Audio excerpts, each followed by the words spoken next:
और वो भारत के पहले प्रधानमंत्री बने जिन्हें 2 बार अमेरिकी संसद के संयुक्त सत्र को संबोधन करने का मौका मिला। बहुत बिरले लोग ऐसे हैं, विंस्टन चर्चिल, नेल्सन मंडेला जैसे लोग, जिनको अमेरिका में यह सम्मान मिला, 21 तोपों की सलामी मिली। और जब संसद के संयुक्त सत्र को माननीय प्रधानमंत्री जी ने संबोधित किया तो 79 बार तालियां बजी और 15 बार स्टैंडिंग ओवेशन हुआ। यह सम्मान सिर्फ माननीय प्रधानमंत्री जी का सम्मान नहीं है, यह 140 करोड़ देशवासियों का सम्मान है। वो क्यों है? क्योंकि 140 करोड़ देशवासियों ने वह शक्ति उन्हें दी है जो स्पष्ट बहुमत की निर्णायक सरकार दी है। उस कारण से भारत आज उस स्थिति में जाकर वहां पर दिखा पाया है कि पूरे विश्व में क्या दिखाई पड़ रहा है। आप याद करिए, उससे पहले पूरब की तरफ देखिए तो ऑस्ट्रेलिया का प्रधानमंत्री कहता मोदी इज द बॉस, और पापुआ न्यू गिनी के प्राइम मिनिस्टर ने उनके पांव छुए। हमें याद आता, मैं यूट्यूब पे देख रहा था कि वो एक पाकिस्तान का व्यक्ति बोल रहा है अपने हालात को देख के, उसको पापुआ न्यू गिनी नाम नहीं याद आ रहा, कह रहा है वो कौन सा मुल्क है जिसके वजीर आजम ने मोदी के पांव छू लिए? तो एंकर उससे कहता पापुआ न्यू गिनी। कहता अच्छा हाँ पपुआ है, पपुआ शायद। फिर कहता बताइए साहब, वो पपुआ का प्राइम मिनिस्टर वजीर आजम इनके पैर छू रहा, पांव छू रहा है, और एक हमारा वजीर आजम है दुनिया में जगह जगह जाके पांव पकड़ रहा, हमारे कोई पैसे नहीं दे रहा कि हमको मुक्ति मिल जाए।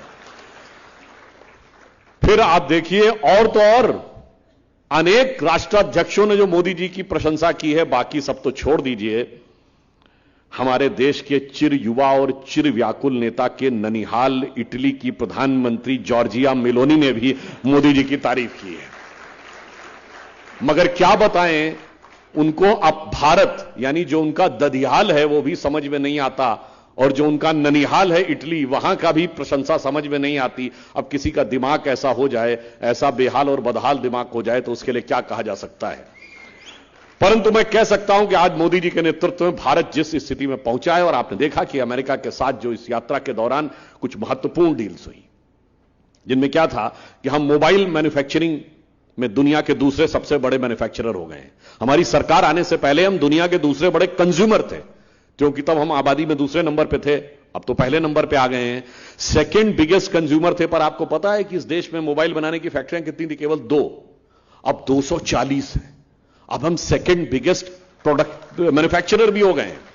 और आज यह हाई एंड फोन एप्पल है, आईफोन 14 जो उसका लेटेस्ट मॉडल है, उसके 25% आईफोन भारत में असेंबल्ड हुए हैं, और वो फैक्ट्री चाइना से शिफ्ट होकर आई है। $2 बिलियन का हमने एक्सपोर्ट किया है। दुनिया में मोबाइल बनाने वाली सबसे बड़ी फैक्ट्री सैमसंग की, दुनिया की सबसे बड़ी फैक्ट्री दिल्ली के पास नोएडा में है। इतना बड़ा परिवर्तन आया है, मगर इसमें एक प्रॉब्लम थी, सेमीकंडक्टर चिप हमारे पास नहीं थी।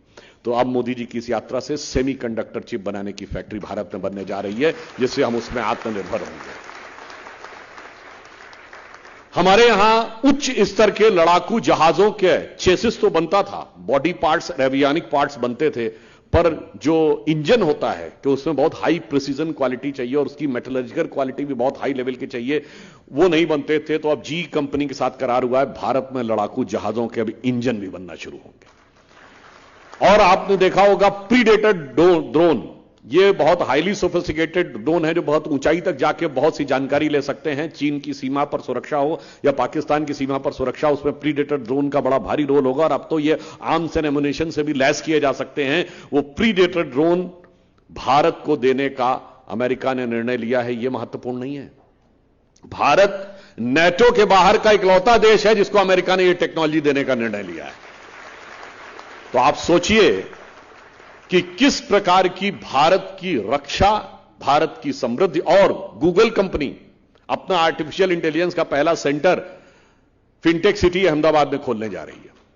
$10 बिलियन का इन्वेस्टमेंट तो अकेले गूगल भारत में करने जा रहा है। यानी इतनी बड़ी बड़ी समृद्धि और सुरक्षा की व्यवस्थाएं प्रधानमंत्री जी करके आ रहे हैं। 7 समुंदर पार से भारत के लिए बहुत बड़ी बड़ी डिफेंस डील करके आ रहे हैं। और उसमें भी क्या महत्वपूर्ण बात है, ये सारी डिफेंस डील हम अमेरिका से कब करने में सफल हुए? जबकि अमेरिका ने रशिया के ऊपर सैंक्शन लगा रखा है कि उससे कोई ऑयल इंपोर्ट नहीं करेगा, और दुनिया में सबसे ज्यादा ऑयल हम इंपोर्ट कर रहे हैं। 1.966 मिलियन बैरल हमने इंपोर्ट किया है पिछले महीने।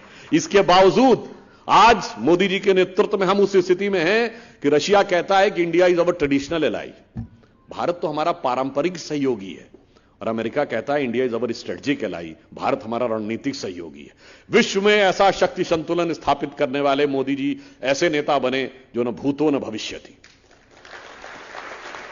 तो उन्होंने कई डिफेंस डील की भारत की रक्षा के लिए, मगर आपने देखा वहीं एक दूसरी डिफेंस डील भी 3 दिन पहले आपने देखी, 2 दिन पहले, कहां? पटना में। वो भी एक डिफेंस डील हो रही थी। वो किस किस के बीच में हो रही थी? एक कोयला घोटाले वाले, एक शराब घोटाले वाले, एक भर्ती घोटाले वाली बुआ जी, और वो किसकी अध्यक्षता में बैठे थे? चारा घोटाले वाले की। तो अपने अपने गुनाहों का डिफेंस करने के लिए, अपने अपने घोटालों का डिफेंस करने के लिए वो सब भी एक डील कर रहे थे। तो आप सोचिए, एक तरफ मोदी जी के नेतृत्व में भारत की रक्षा की डिफेंस डील हो रही थी, एक मजबूत शक्तिशाली भारत, और दूसरी तरफ अपने गुनाहों, घोटालों और भ्रष्टाचार की रक्षा की वो डिफेंस डील जिसमें एक मजबूर भारत दिखाई पड़े ताकि उसमें से अपना अपना हिस्सा लिया जा सके। यह भी एक जमीन आसमान का अंतर पूरे देश ने देखा। परंतु मैं याद दिलाना चाहता हूं कि जब हमारी सरकार आई 2014 में, तो परिवर्तन क्या आया? परिवर्तन यह आया कि स्वतंत्रता के बाद केवल वो 6 वर्ष आप अटल जी का दौर छोड़ दें तो कभी ईमानदारी से देश के गरीब, निर्धन, वंचित तबकों के हाथ में सत्ता की वास्तविक शक्ति का उजाला पहुंचे, वह प्रयास नहीं हुआ। और ये बात जब मैं कह रहा हूं तो ईमानदारी से कह रहा हूं। जिन लोगों ने कहा उन्होंने केवल जुमले और नारेबाजी की, क्योंकि इंदिरा जी ने 1970 में नारा दिया गरीबी हटाओ, और 2013 में कांग्रेस सरकार कहती है कि हम खाद्य सुरक्षा बिल ला रहे हैं। 43 साल में 37 साल उन्हीं की सरकार रही थी। यानी यह दर्शाता है कि ईमानदारी से काम नहीं हुआ, अन्यथा 37 साल में आप नहीं कर पाए। दूसरी तरफ देश को विकास की जिस ऊंचाई पे, जिस गति से ले जाना चाहिए था, जो पोटेंशियल भारत में था, जो देश हमारे साथ स्वतंत्र हुए थे 1947 के आसपास, सोचिए वो कहां से कहां पहुंचे। Germany divided, Germany squandered, west और ईस्ट जर्मनी कहां पहुंचा। जापान तबाह हो गया था नागासाकी, हिरोशिमा में, जापान कहां पे पहुंचा। इजराइल जैसा छोटा सा देश, वो 1948 में 15 मई को बना, वो कहां पहुंचा। चाइना 1949 में आया, वो कहां पहुंचा। उसके मुकाबले हम कहां थे 2014 से पहले। तीसरी बात, हम एक ऐसे देश थे जिसके अंदर आत्मगौरव का बोध ही नहीं था।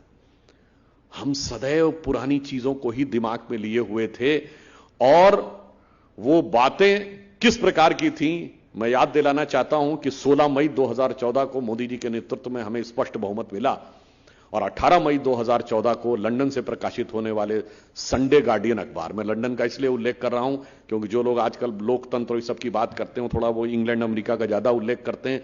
तो वो, जैसे एक लाइन और कह दूं, वो लोग हम लोगों से बहुत आरोप लगाते हैं कि साहब वो जब संघ के बारे में पूछते हैं स्वतंत्रता के समय, तो हमने कहा जी हम तो 51 में भारतीय जनसंघ बना था, 80 में भाजपा, तो 51 से आप पूछ सकते हैं। नहीं, आपका मात्र संगठन तो संघ है।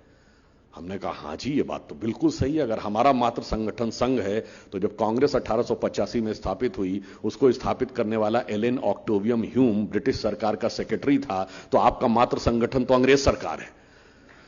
इसलिए मैं अंग्रेजों का ही अखबार कोट कर रहा हूं। संडे गार्डियन ने अपने संपादकीय में लिखा कि 18 मई 2014 को लिखा कि 16 मई 2014, यानी जिस दिन मोदी जी के नेतृत्व में हमें स्पष्ट बहुमत मिला, should be remembered in Indian history as its second tryst with destiny. ये ट्रिस्ट विद डेस्टिनी वो स्पीच थी जो 14-15 अगस्त की रात को नेहरू जी ने दिया था आजादी के समय। ये नियति के साथ भारत का दूसरा मिलन था। और आगे वो लिखता है